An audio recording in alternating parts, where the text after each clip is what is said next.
lesson 101.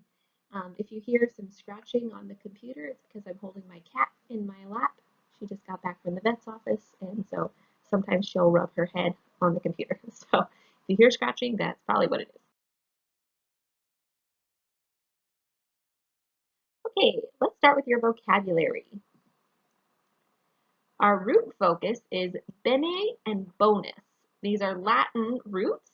The bene and the bonus, they have the same meaning. It's just different spellings depending on where it's put in the word. So the definition of this is well or good. Kind of like bien and bueno. Bien being well and bueno being good.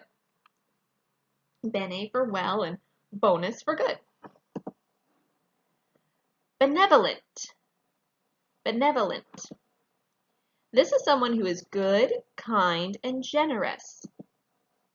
The benevolent veterinarian offered her services to any abandoned animal. There you go, she just rubbed her head. Okay. The benevolent veterinarian offered her services to any abandoned animal. So this means the nice, kind veterinarian was offering to help any animal that somebody says they don't want anymore. Bonus. Now this is just the word bonus. This is something good, something given beyond what is due. So when you have bonus points, these are points that you get that you don't necessarily earn per se, but they're extra points over and above what you normally could get. For example, the salesperson will receive a bonus for any extra sales. Now this kind of bonus is talking about money. So if they sell extra products, they get extra money for selling that. Benefactor. Benefactor. This is another type of person. This is a kindly helper. For example, Mr. Jarndyce was Esther Summerfield's benefactor. Benefactor. And bonanza. Bonanza is unexpected good luck or sudden wealth. So all of a sudden becoming wealthy, having a lot of money. That would be bonanza. For example, the land proved to be a bonanza for its owner, meaning they found like good minerals or gold or something on there, so they were able to get a lot of money for that, but they didn't expect to. All right, let's fill in the blank with the correct vocabulary word. The well was a blank with its gallons of oil rushing forth.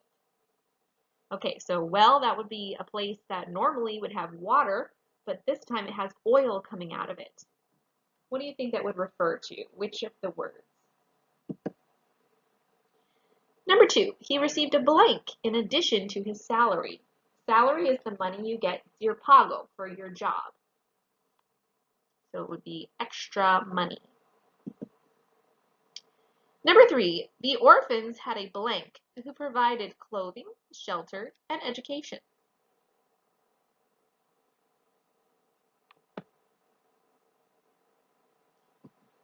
Number 4, the blank boy picked up the frightened puppy.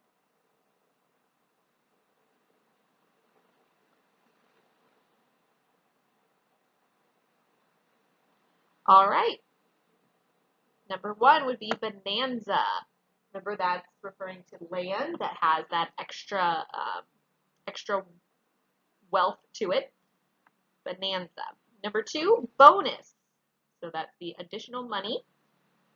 Number 3, benefactor. So it's someone who provides like good things for somebody else. And benevolent means very kind. All right, so our lesson today is about subject-verb agreement. This is a very, very important topic that you guys need to capture. Subject-verb agreement is something that can be a little bit of a struggle, especially for when you are learning a second language. For example, when I'm learning Spanish, I really struggle with subject-verb agreement. I know a verb and I know what my subject is, but I don't use the right verb. For example, a lot of times when I'm speaking in the pasado, if I want to say I said, I say yo le dijo. And then everyone tells me, no, no, no, it's yo le dije. Oh, perdón. So that's subject-verb agreement, making sure that your subject goes with your verb. So in English, a verb must agree with the subject of the sentence in number. It's the same in Spanish. If the subject of a sentence is singular, then the verb must also be singular. So remember, singular means that you just have one. So if you just have one subject, that means that you have to show that with having a singular verb. For regular verbs, so that means most ordinary verbs, add s or es to the infinitive to make it singular. Remember the infinitive? That's the infinitivo. In English, it's, to sing, to dance, to cry, to laugh, to run, to jump. That's your infinitive. So when you make it into a verb that you use, you take away the to, and then you add an s or es if your subject is singular. You leave it as is if it's plural. We'll talk about that in a minute. Let's look at some examples. The vampire bat lives in South America. Your subject is there in italics, bat. We're just talking about one bat, so your verb is lives with an S. The vampire bat lives with an S. Okay? So your verb is to live. You add the S because your subject is singular. You only have one vampire bat. In folklore, the bat rises, pardon me, rises from the grave at night. So here your verb is to rise. So when you use it, you have one bat. So rises, you add the S. Bat rises. Instead of rise, rises. All right. If the subject of the sentence is plural, or if the subject is you or I, the verb must also be plural. Okay, so this is a little bit of an exception here. For regular verbs, when your subject is plural, you or I, so you or I, plural, you, I, these are very important to remember. Your verb will also be plural, okay? So don't forget, if it's plural, you or I, your verb will be plural. It doesn't matter that I is talking about just one person. It's just one of those funky rules in English. Even though I talks about one person, it needs a plural verb, okay? So here, vampire bats live. So with the plural verb, you leave it as the infinitive. Bats live. You have more than one bat. Your infinitive is to live, so bats live. Remember, you take away the to and use it as is. The bats rise during the night. Again, you have more than one bat, so your verb is to rise. Bats rise. You are not afraid of bats. So are is plural. The singular version of are, remember, is. You would never say you is. It is always you are because you is plural. Even if you're only talking to one person. So even if I was only talking to Layla and I was saying, Layla, you are not afraid of bats.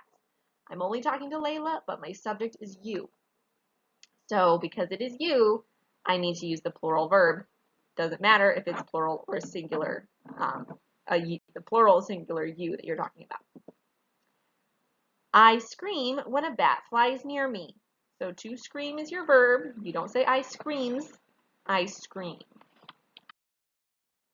Which, by the way, I don't scream unless it comes right near my hair, then I might squeal a little bit. But otherwise, I don't want to scare me. Okay. If the subject of the sentence is compound, meaning you have more than one subject, we have rules to determine what kind of verb you need. If the compound subjects are joined by and, they are considered plural and need a plural verb. For example, Jan and Van stroll through the streets. So you have Jan and Van. Two subjects joined by and, so it's plural verb stroll. By the way, that means to walk.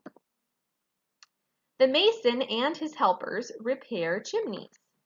So you have mason and helpers repair. No S because it's plural, because it's joined by and. All right, let's talk about the rest of the rules. If the compound subjects are joined by or, nor, either or neither nor. So basically any conjunction aside from and. So or, nor, either or neither nor. They can be either singular or plural, depending on the subjects themselves. Now this is what I mean by that, so hang in there. If both subjects are singular, you always use a singular verb. Neither ham nor bologna pleases the finicky eater. Finicky means like picky, like they don't like a lot of different things. So ham, that's singular, bologna is singular. They're both singular, so singular verb. Pleases, you add the S on the end. Either jam or honey mixes well with peanut butter. Jam is singular, honey is singular. So we use the singular verb. We added an EX to the verb to mix, mixes. If both subjects are plural, use a plural verb. Neither the shoes nor the socks match. So here, shoes is plural, socks is plural. They both have an S. They're both talking about more than one. So we use match, to match. We don't add anything onto the verb. Either sodas, plural, with an S on the end, sodas, or juices, plural, more than one juice, sell well at sporting events. So our verb is to sell. We use the plural verb to sell. Now here's where it's not tricky, but here's where you have to pay attention. If one subject is singular and the other is plural, the verb should agree with the subject nearest it. So basically the last subject. For example, neither the doctor nor the nurses report for duty today. So here, doctor, one doctor, singular. But nurses is plural, more than one. Since nurses is the last subject, it's closest to the verb report, we use a plural verb to report. We don't say nurses reports, it's nurses report. Either the encyclopedias or the dictionary contains the information. Well, here you have encyclopedias, more than one. Dictionary, just one. So your verb should be singular because the one that's closer is singular. So dictionary contains. One dictionary contains.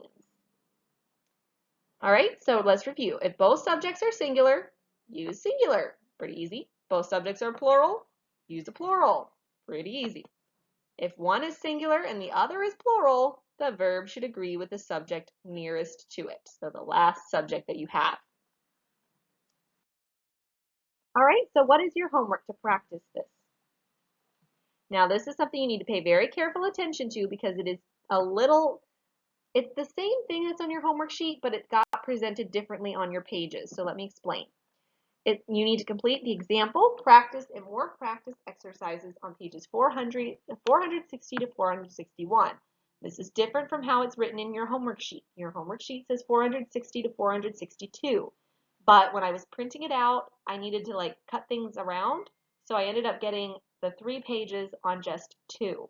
So the second one doesn't even have a page number. So the only one that you see a page number is 460. So you need to do front and back. It says 460, do the back, which is 461. Okay, if you have any questions, just ask me, okay? So read the directions carefully. You need to choose which verbs to use. And that's all, folks. Have a great day, guys. Love you very much. Bye.